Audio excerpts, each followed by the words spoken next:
So this is really an honor. I wanted to have come here the previous 4 years. This is the most intimidating audience I have ever presented to. eMetrics Summit is where really smart people get together and explain what's going on to the rest of the world. This is where all the really smart people get together to talk to each other. So instead of my usual, here's the big picture thing, I needed to kind of up my game. So here we go. I am here to talk about robot zombies with lasers, because that's what everybody should do. That's what our industry is all about. No, actually it's not. I was inspired on my way here in the airport when I saw this sign, and I took off the branding because I wanted the message to be really clear. Analytics sees what you can't, so you can see the opportunity inside. And I think that really sums up what it is we do for a living. We work with the tools and we work with the data to see things that we can't see otherwise in order to use our imagination and our human capacity to find the opportunity inside. And I said I was going to come here to talk about how I disagree with Einstein. Let me do that clearly. He said two things. First of all, not everything that counts can be counted. So what is it that counts the most that cannot be counted?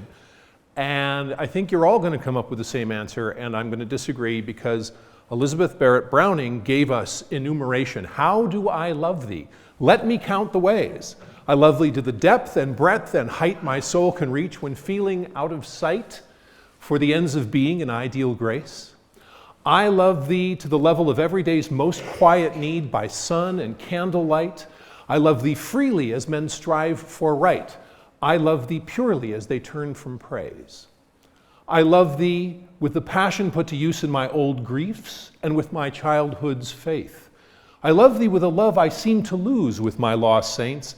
I love thee with the breath, smiles, tears of all my life, and if God so please, I will love you but more after death. So we found a way to count love. Check, next thing. He also said, not everything that can be counted counts. And this is really the premise of my presentation today. I really disagree with this one. I think that everything that can be counted can count. So we have to talk about what can be counted. Starts off easy. In the beginning, we had the log file, and we did log file analysis, and we did page tags. And so we had the server files, we knew what was going on, we could dig around in there for something, see what came up. And we had page views and click-throughs and attribution and time on site and all that good stuff. But if I could get you to log in or I could get you to buy something and get your identity, well, that opens a lot of doors. And if I can get you to give me your telephone number, then I can follow you all over the place. This idea of getting your location at the moment means I know what kind of car you're shopping for, how much money you're going to spend. I know what kind of restaurants you go to, and I can surmise what that's going to mean to your health. So I know a lot about you just from your phone number. Then when you go to my website and click on something, your cookie gets spread all across the whole network, right? And as we heard last night, that cookie, if you're misconfigured, can contain an email address. So your identity is spread all across the advertising network, all available for purchase. Now in the United States, we have something else that we can purchase, and that's everything else there is to know about you. Just for one example, I'll take Axiom. Axiom has 1,500 attributes, about 500 million people, and 3,000 propensity models. How likely are you to buy a pair of brown shoes this afternoon? Let's see, that would be 0, because you're here. If I can go buy those things, and oh, by the way, attached to your social graph, so I know about you and all of your buddies, and who influences whom. And then, well, how about your heart rate? Because we've all got some kind of wearable now, don't we? Even your phone is tracking your heart rate. That means that you know how well did I sleep? Am I getting my exercise? How much did I drink last night? Am I able to walk in a straight line? What's the temperature in my house? How often do I brush my teeth? And where am I flying my personal drone? All of that data is available now, right? And that's just the online stuff. The offline stuff has been fun From the beginning, before we went online, we had the loyalty card. And with a loyalty card, I go to the grocery store and they know how well I eat or not. They know how much I drink and when, because now there's an app for that. They know what prescription drugs I'm taking. They know how many condoms I buy.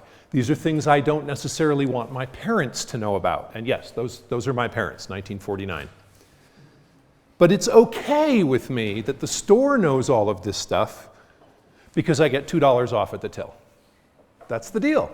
It's a great deal. I get a discount. They can have data. It doesn't mean anything to me. I get the discount. I am negotiating with data as something of value. So now we have all of this, and whatever particular currency you're using is fine too.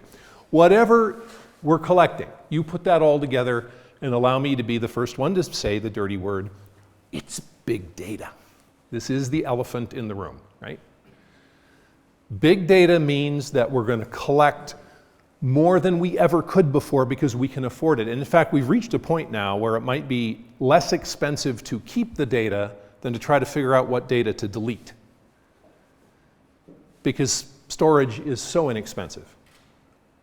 The risk associated with keeping everything is starting to grow as we worry about privacy. So the big data that we're using, unfortunately, is a little locked away, and it's hard to get at because we're using different tools to collect different types of data in different ways, that's stored in different ways and analyzed in different ways, and our job is to try to put that all together. So how do you make that happen in an organization? How do you break down those silos? One company found a way through top-down management, and I'm going to make you read this memo from Jeff Bezos. All teams will expose their data and functionality through service interfaces. The teams will communicate through these APIs. No other form of inter-process communication is allowed. It doesn't matter what technology you use. All interfaces must be designed for the data to be externalizable, no exceptions. Now, how do you guarantee that? How do you enforce that? Anyone who doesn't do this will be fired.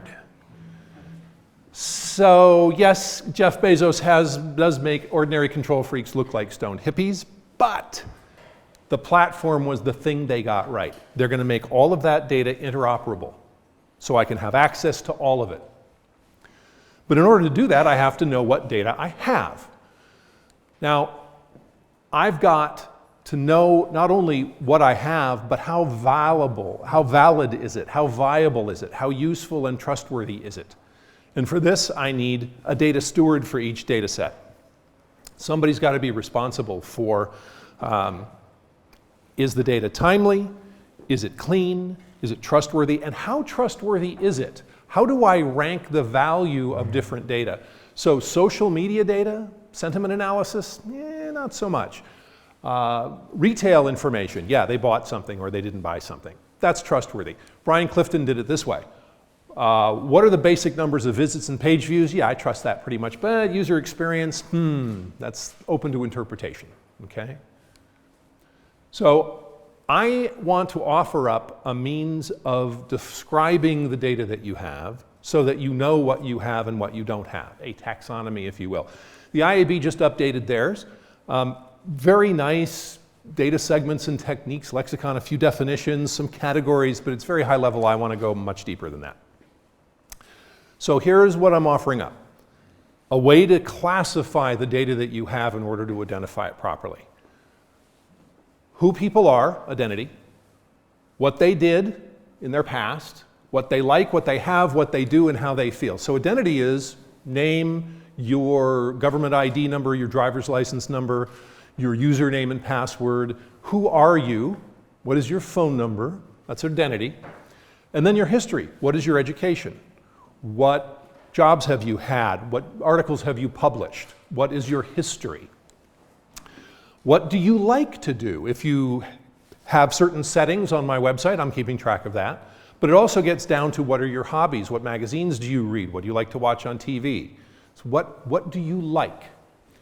What do you own? Your car, your house, artwork that you might own, collections of old Roman coins that you might own, anything that is a possession.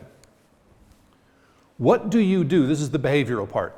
Down to keystrokes or gait, because the computers now can look at how you walk and identify you because you walk uniquely. You want to fool them, put a stone in your shoe, great. And then how you feel.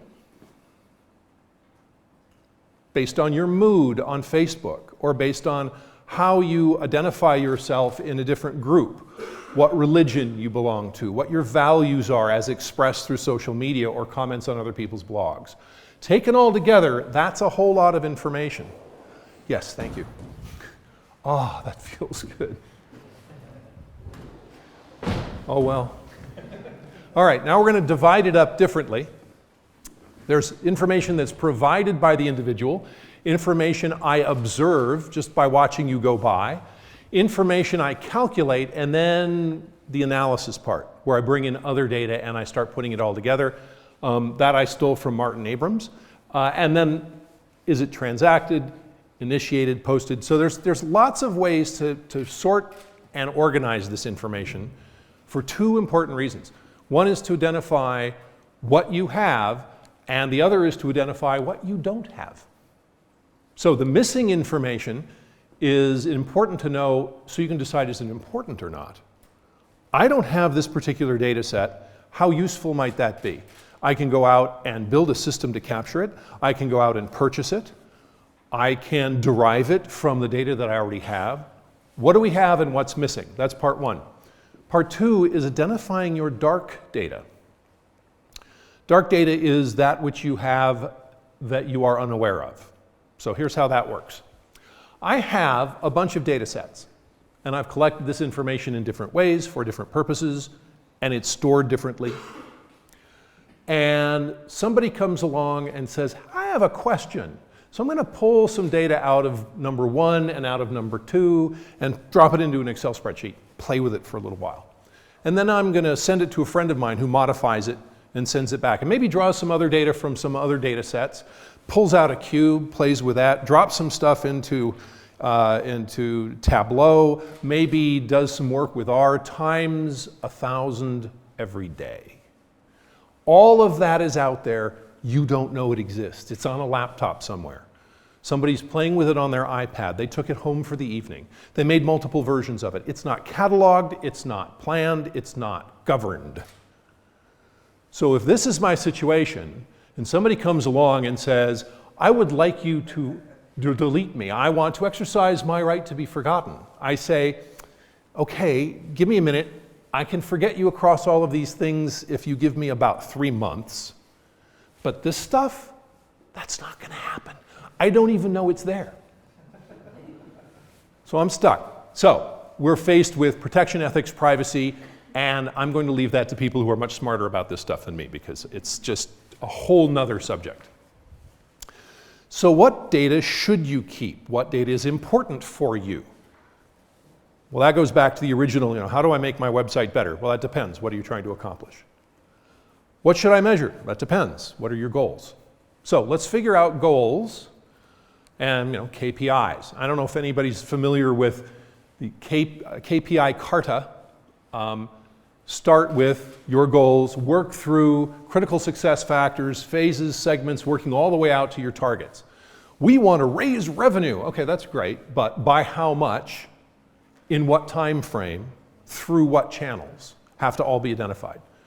So you have to work on your goals. That's going to direct you toward what metrics are important. The metrics then identify the data that matters to you. And so far, all I've talked about is the mechanics. Collecting, cleaning, storing, managing. We are in the business of being creative with this data. Our job is to do the analysis.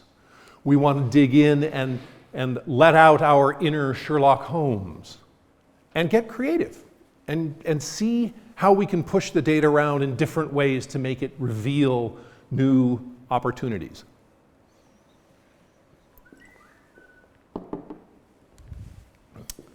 But we face a big problem right now. And that's this big data thing. It is more data than a human can possibly deal with. It's more attributes than a human can manage. It is more permutations than a human can comprehend. This is beyond our capability as human beings to deal with. And so, it's time for the zombie robots. We need them. We need their help. In this case, it's called machine learning. So what I'd like to do is sort of outline where we're headed through the awesomeness scale, starting with, Excel. Everybody starts there. Drop the data in, track your checkbook, just keep track of your home budget with it. Keep track of the maintenance on your car. It's just handy. Then you use it to build models. Even simple models are useful. Even a simple model only needs to be 2, 3, 4% better than a wild guess to make it worth the effort.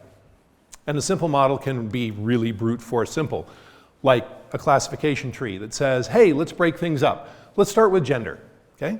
Now, I'm from California. I know it's a lot more complex than that, but just for the sake of argument, 2 genders, and then age buckets, and then what? Geography, or what kind of car you drive, or how many kids you have. It kind of doesn't matter. By the time you get down to that leaf at the bottom, you've created a really clearly identifiable target, a microsegment that you can treat differently from your other microsegments in order to generate lift. You can create your business models. You can do modeling in Google Analytics. Very straightforward stuff. It's you using the machine to help you calculate. That's great. But moving up the scale, what if the machine discovers the patterns for you? Let's take all of this data we have, drop it into a big bucket, and let the machine go, oh, here's something interesting. First interesting thing, online buying goes up when the weather is bad. Thank you, Captain Obvious. Now, granted, it's true, so the machine is right, but it's not useful because I've already taken that into account. I already know this, I'm already building my business around that. That's fine. Then it says, whenever sales of ice cream go up, there are more drownings. That's really scary if you're an ice cream manufacturer, until you point out, actually, there's a third factor going on, so let's not get excited. Or, every time I wake up in the morning wearing my shoes, I have a nasty headache. Clearly, wearing shoes in bed causes headaches. There might be some other factor at work. Or the number of people who drown by falling into a pool correlates with films Nicolas Cage has appeared in. That's true, it's data. It's absolutely, but it has nothing to do with being useful or any kind of causation. So, Captain Obvious says, online buying goes up when weather is bad, ice cream causes drowning. Yeah, that's not going to work for me. How about there is a correlation between? This is something that machines are very good at. There is a correlation between these things. Let me show it to a human. And the human says, weather, yeah, that's true. Between ice cream and drowning, yeah, that's temperature. Yeah, he drank too much. Yeah, Nicolas Cage is a horrible actor, fine. See him in the movie, commit suicide. That makes sense, yeah. How about if instead it says there is a correlation between sending branding message 26B to customers of type 83H after they have viewed products 13 and 62. There's a correlation between that and an almost double, more than double the size of the shopping cart. That's useful. Thank you, Captain Obvious, for that one. That's one I did not think to look for, would not have found on my own, and is actionable. That's valuable. So we let the machine discover the patterns. Then we let the machine rank the patterns. We teach the machine what we value by example. We don't write the algorithms, we let it learn what we care about. And eventually it says, yeah, the ice cream and the shoes, no big deal. Weather is a big deal, but the messaging to the specific micro-target is really valuable. So let's rank them appropriately. It says, I found 673 correlations. Here are the 3 that you need to worry about. Thank you, machine. That's useful. That's valuable.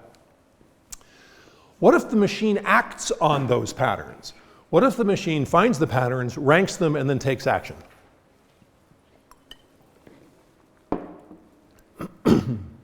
How many people here are familiar with Amy or Andrew from XAI. Okay, there's a smattering of us. This is, okay, by history. Dennis Mortensen, who was on the board of directors of the Digital Analytics Association, started here building index tools and sold it to Yahoo because the Crosby brothers sold Urchin to Google and Yahoo said, we better go buy one. So Dennis took that money and started a company that used predictive analytics to help editors figure out what headlines to use on their online news websites. And then he sold that. He took that money and started this thing. It is an artificially intelligent assistant where if you and I want to have a meeting, I will email you, are you available next week? And I'll copy Amy.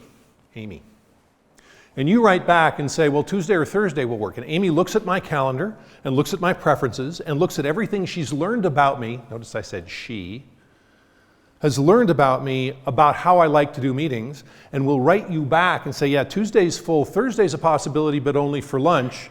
Can you come over or shall he meet you? Where is your office?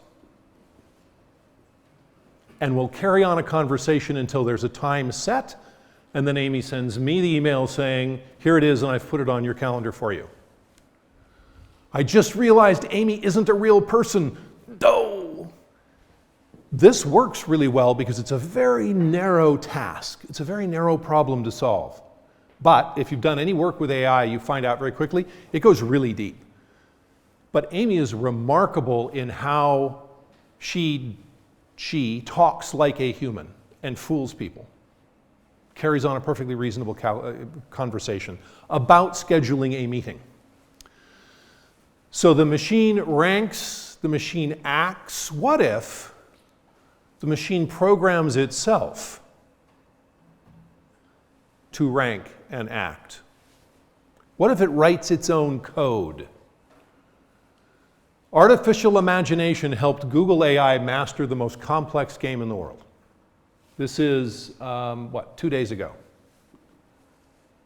They've built a piece of software that can win at the game of Go, but they didn't write the software to win the game. They wrote the software that allowed the machine to write itself, to write its own algorithms for how to win this game.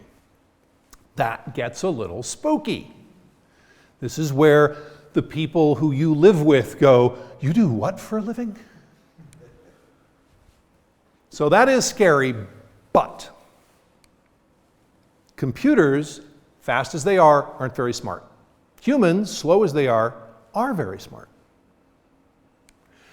And in the definition found in the Devil's Data Dictionary, available at Amazon.com. And, oh, by the way, Zoli has 5 copies to give away somehow, so be nice to him. It's autonomous hair-splitting between good and bad with no grasp of right and wrong. This is really crucial.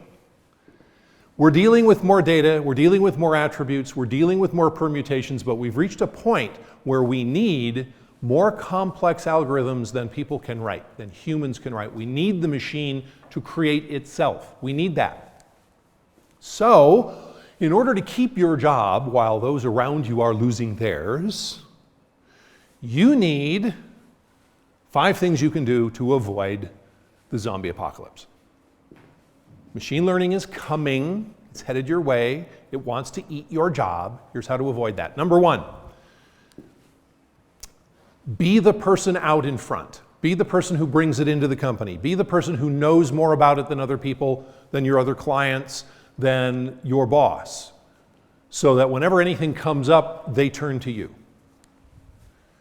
Keep your eye on the big picture. This is where the machine can only look at what it has, but humans have a way of having more data than we're aware of. A machine can do exactly what it's told, and still a human can look at the results and go, yeah, you know what, that's not going to work. Sorry. You did exactly what we told you to do, but no. Avoid the local maximum, a classic statistical problem. The machine will incrementally get better and better and better, but it cannot make that leap of faith, that leap of imagination. That's what humans do, machines don't. We haven't figured out how to imbue a machine with that kind of ability yet. You can create lots of rules that the machine can follow, but there is a point at which you're going to decide a loss leader is worthwhile. There's a point at which you're going to decide it's worth spending a great deal more on this customer for customer service than that customer's lifetime value will ever attain, because it will have an impact on PR, it'll have an impact on social media, it'll have an impact on customer loyalty. And humans can bring all of that into the picture. We didn't think to tell the machine about that, but we can tell. We know. We can look right at it. Number 5, be the person who makes it happen more and better. Figure out how this stuff works and push the envelope. Make it work for you. And I'm going to throw in a bonus. Because analysis, analytics, sees what you can't so that you can see the opportunity, because it's about imagination. It's about insight. So number 6, recognize the insight. And now I'd like to do something that everybody in the world will tell you never to do. Read aloud from your own writing. This is the entry in the Devil's Data Dictionary for the word insight.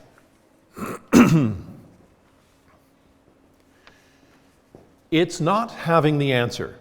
It's dreaming up the question. It's pivoting like a dancer and then testing with regression.